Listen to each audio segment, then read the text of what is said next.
All right, ladies and gentlemen, the day's here. Carl, and with some help of some friends and neighbors, pulled the car apart, and I emptied out the Supercar Sunday trailer, grabbed the Excursion, and boy, we're really doing this, huh, Carl? It's done. It's done. The fuel system's out, differentials, springs, everything attached that we could leave attached.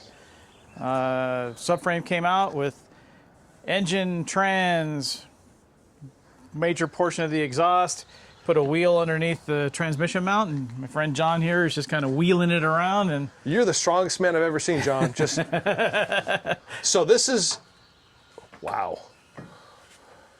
So this just came out of the car an hour ago. Oh, really? And this is the first time the subframe's been out since 1999. Well, I'm a little disappointed. I got to tell you, I think, it's just not detailed. I mean, Carl, what are you doing to me? I'm sorry. I should have polished the frame a little bit better. You should have polished the frame. So I love this. Whose idea was that? So, well, just to try to keep the fluids from leaking out, we just 3D printed a little slip yoke to go in there to plug the hole. Let me stop right there. Yep. This is why I jumped on this opportunity.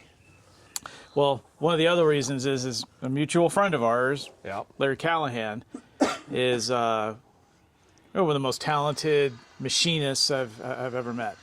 And I had a problem with trying to make the shifter. This is a Bowler shifter. It uses the same basic internal mechanism as the Viper shifter does, so it doesn't leak like all the other shifters that are out there.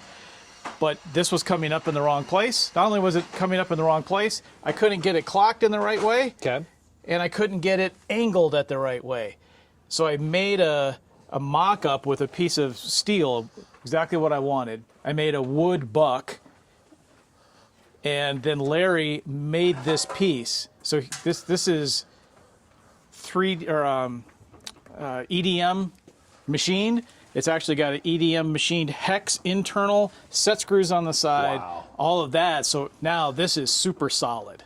Well, when I was driving your car, everything felt so good. It was unbelievable. It doesn't feel like my 68 with the T56, I'll tell you that much. It feels totally different. Yeah.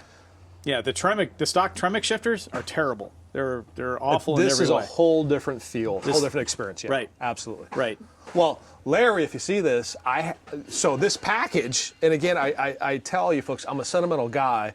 I love Carl. I remember the first time I saw Larry Callahan, I've been on his website for years and years and years. I show up at the Overlook at the Rock Store. ProTouring.com. And he has his car up there, and I was like a little kid. I'm like, are you? And he just grinned and goes, yeah, ProTouring.com. And that was at the very early stages of the Pro Touring movement. Right. He was way ahead of the curve.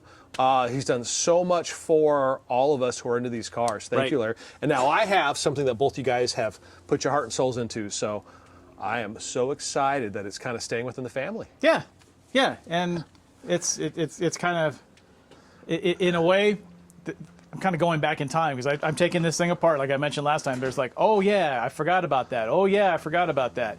Because it's like an onion. There's a lot of little layers in here that I've forgotten about. But catalytic converters, all hooked up in there. Those are all out of the ZL1 car. T56 Magnum transmission, and with the 342 gears that are in it, this car does about 80 miles an hour, 2,100 RPM, 2,200 RPM going down the road. Well, I think the thing for me is that, you use the word rowdy when we talk about my 68 Camaro, and I never thought that I would have cats on a 69 Camaro, but your car was so sword ran so well, was so comfortable, handled so well, was so fast. I'm not touching anything. Brian Zacuto at Supercharged Online, he and I talked about it. Jim Bassett's going to say the same thing. Just throw it in the car as Carl had it and leave it alone. And that's what I'm going to do. Well, I'm not changing anything. So John and I have been friends for, 40 years? Wow. Something like that? Yeah. Yeah, so. Wow. 42 maybe. I think John became a convert of the cats after riding in it with the 3-inch system that was in the car. When you're driving down the road, it wasn't all that loud, but when you were at Watt, that thing made a lot of noise. Yeah, the cats.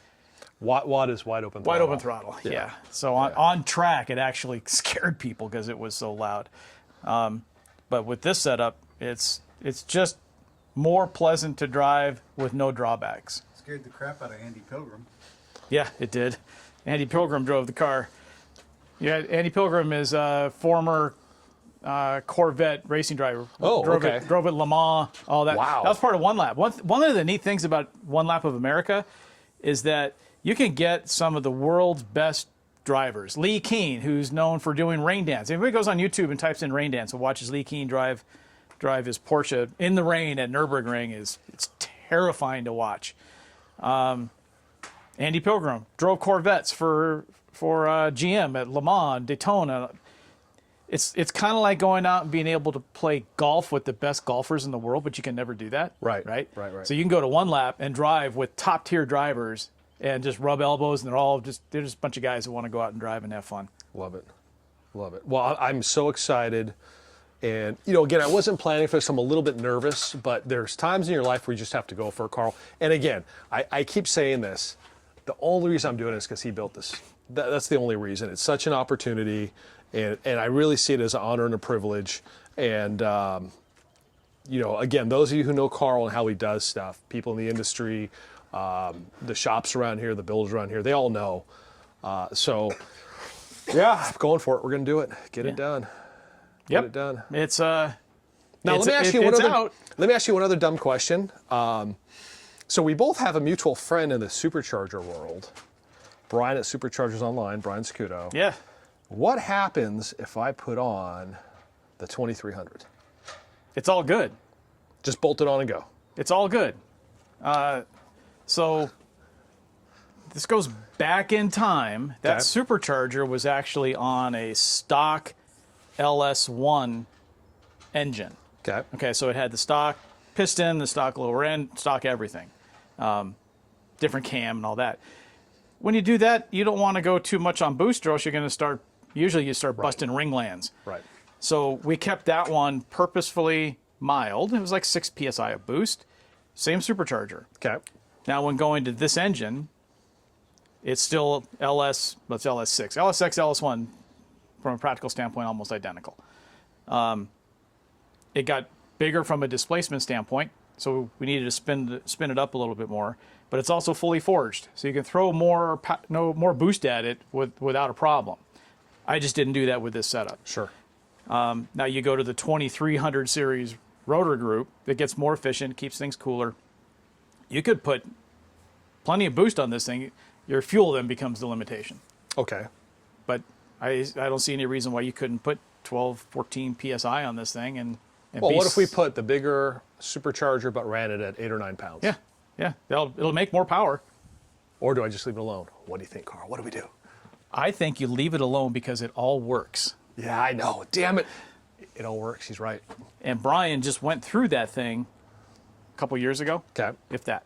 Okay. So that's solid. And it's got all of Andy's, all the grip tech pulleys. 1, 2, 3. It's got all grip tech pulleys on the thing. All right, so we're leaving it alone, and the other car will be my rowdy. That's the one you go get in trouble with. Okay. Okay. Well, we're gonna load this. I'm gonna spin the truck around the trailer and load everything up. We'll get some video of it inside, and this is part 2, 3, or 4. I don't even know. Wow. And then I got to figure out where I'm gonna put all this stuff. I have nowhere to put it. Good problems. You'll figure it out. Good problems. Yeah, All right. good problem to have. We're gonna sign off for now and figure this thing out. I can't thank both of you enough. Thank you for helping them. bet. I know you guys have been friends forever, and yeah, super excited.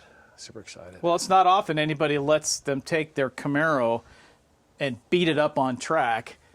So he drives it at Daytona. He drives it at NOLA. He goes on track with it. We do a One Lap. We trade off who does which track. So Nice. That's yeah, really so cool. He's driven in anger plenty of times. Love it. Love it. Okay, we're gonna get this thing loaded and carry on the tradition. We'll see y'all later. Well, ladies and gentlemen, the parts are gone, and Carl and we loaded them up. And what do you think, Carl? What do you have to say? It all fits. There it is. It'll make a nice addition to the 69 or the 68, whichever way you decide to go. Well, it's gonna go in the 69. Should be good. Well, I'm grateful to you for the opportunity, for the time, the energy, the research, the cut hands, busted knuckles, headaches, frustration, everything you figured out along the way. Yeah, so as we've torn it down, we've brought back a lot of memories, and hopefully it brings you and your family some good memories as well. You know, I was just telling Carl that the older I get, the more you realize you have to come from a place of gratitude and be grateful. And you know, this is a big endeavor for me. Again, it was something I wasn't looking to do, but knowing who Carl is as a person, how he builds stuff, you know, the word in the car world is always provenance. The provenance. The car has provenance. The provenance of your build here. You know, you guys race this car all over. Well, use these parts. It's been all over the country. Car's been all over the country. And I'm very excited. I'm honored, and I'm just grateful. I'm super glad it's going to somebody who I know is going to enjoy it and use it, and the family will have a good time with it. Make some good memories, and get you going in a car that you can drive around and have a lot of fun with. So, all right, well, it's a wrap. I've got to go do something with all this stuff, move a bunch of stuff around. But there's the update for today. More to come. And like, subscribe. Carl, thank you for everything. Thanks, Dusty. Take care. See you at Supercar Sunday. And that's how we all do it.